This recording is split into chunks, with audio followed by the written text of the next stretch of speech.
Bentrovate e bentrovati da Ivan Fiorillo. Prima di iniziare parlando del nuovo numero dello Scettico uscito questo mercoledì, intanto salutiamo chi ci sta seguendo. Buonasera a tutti. E vi voglio ricordare che ogni volta che leggete, ogni volta che guardate o sentite dai canali ufficiali qualche notizia strana che secondo voi necessita di una verifica perché in parte o completamente falsa, bene, allora segnalatemela subito.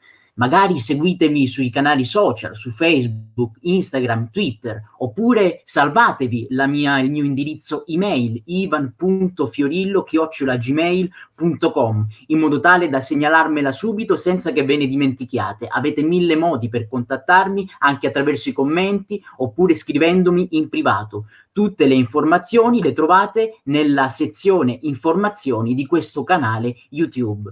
Facciamo questa rubrica insieme, è la nostra rubrica, insieme decidiamo gli argomenti, insieme smascheriamo le bufale e le bugie del mainstream.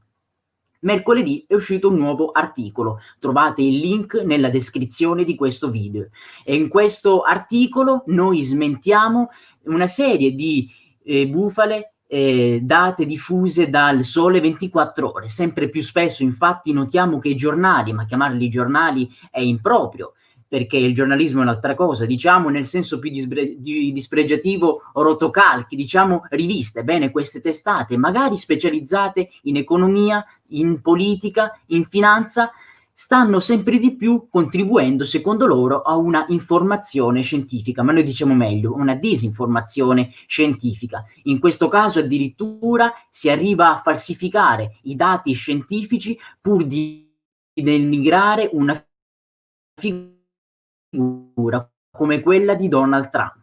È proprio da Donald Trump e da lui poi ha avuto questo grande successo, ma in realtà lui la utilizzava in maniera contraria rispetto a quella a cui siamo abituati ancora oggi. Infatti fake news non erano, secondo lui, e non sono quelle che alcuni sedicenti esperti vogliono diffondere attraverso i canali social, soprattutto attraverso la rete, ma in realtà sono quelle diffuse proprio dal mainstream. E addirittura io 2 anni fa nel mio libro ne parlai proprio di un caso di una fake news che voleva denigrare Donald Trump apparsa su internet. Vi ricordo il mio libro che si chiama L'acqua è blu, ma non a scuola. Bene, questa volta il Sole 24 Ore ha diffuso dei dati scientifici falsi e contribuendo quindi a denigrare il presidente degli Stati Uniti. Nel concreto cosa ha detto? Bene, il presidente ha affermato in alcune conferenze, in una in particolare, che i bambini sono praticamente immuni, sono incolumi rispetto alla malattia da Covid-19. E in seguito a questa affermazione, la pubblicazione di un video sia su Facebook sia su Twitter, questi canali social, queste media company hanno deciso di oscurare questi contenuti. La notizia quindi sarebbe l'oscuramento di questo video sia su Facebook sia su Twitter. Ma in realtà l'articolista decide in autonomia che queste informazioni diffuse dal presidente sono false. Ma andiamo a vedere cosa dice realmente la letteratura scientifica attuale, non solo gli ultimi studi pubblicati nelle ultime settimane, ma addirittura tutti gli studi pubblicati sin da quando si è iniziata ad analizzare questa malattia, cioè sin da questa primavera. Ebbene, la posizione è molto semplice, molto chiara. I bambini in condizioni di normalità, parliamo di bambini riferendoci a tutti gli individui fino ai 18 anni di età, bene, risultano incolumi, in condizioni di normalità, lo ricordiamo, incolumi rispetto a questa malattia, la Covid-19.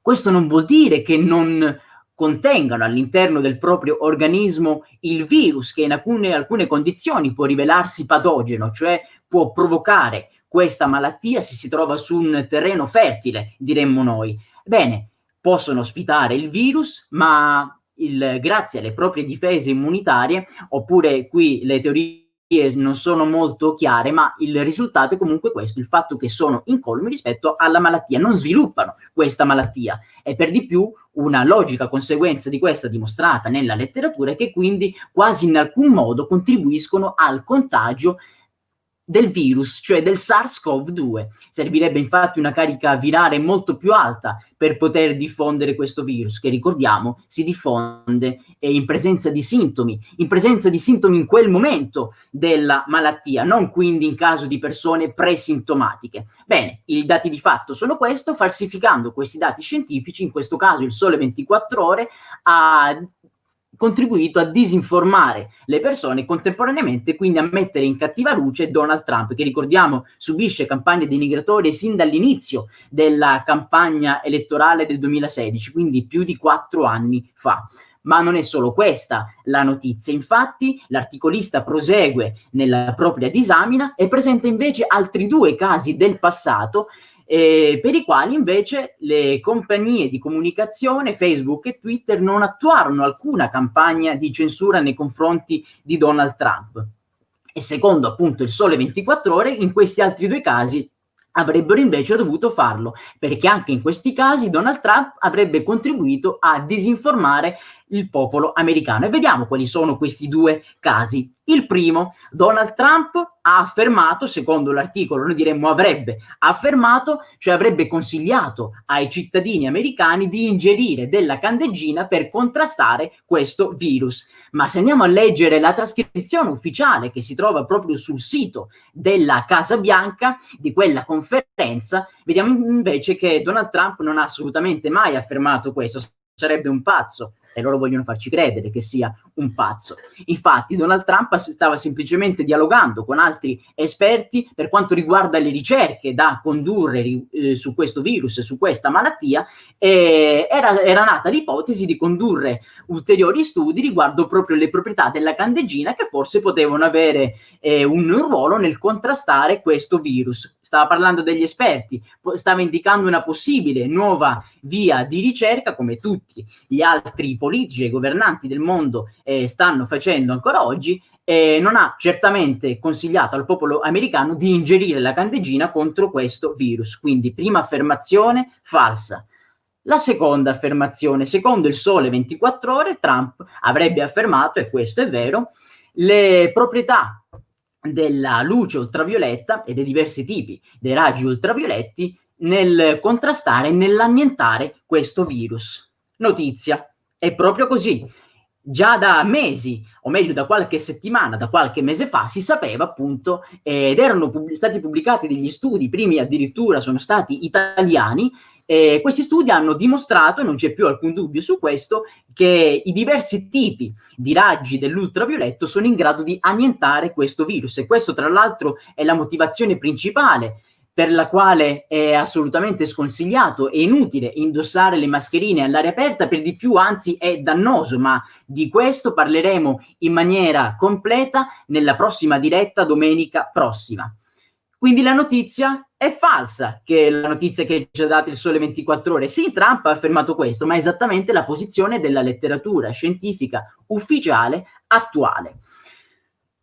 Abbiamo detto che molte volte, quindi i media mainstream ci hanno messo in cattiva luce Donald Trump, sappiamo anche che tra qualche settimana ci saranno le nuove elezioni presidenziali. Bene, non dobbiamo cadere né in una trappola né nell'altra, né in un'esagerazione né nell'altra. Ciascuna notizia, sia da parte del mainstream, sia da parte dei nostri governanti, in questo caso di Donald Trump, deve essere sottoposta a verifica, a vaglio. Noi lo abbiamo fatto e abbiamo dimostrato che la maggior parte delle notizie, delle cose che ci raccontano nelle televisioni, nei giornali, nelle riviste riguardo Donald Trump sono false. Mercoledì prossimo uscirà il nuovo numero dello Scettico, domenica prossima invece ci vedremo con la nuova diretta, ma io non voglio che i miei spettatori siano egoisti. Proprio tu che stai guardando questo video, pensa a tutte le persone che ti circondano. Secondo te la maggior parte è informata su questi fatti? Io ritengo di no. Per questo è importante che tu condivida questo video almeno con una persona che non lo ha guardato. Dobbiamo contribuire tutti a informare sempre meglio almeno le persone che ci circondano. Quello che loro oggi chiamano complottismo un tempo si chiamava giornalismo. A presto, da Ivan Fiorillo.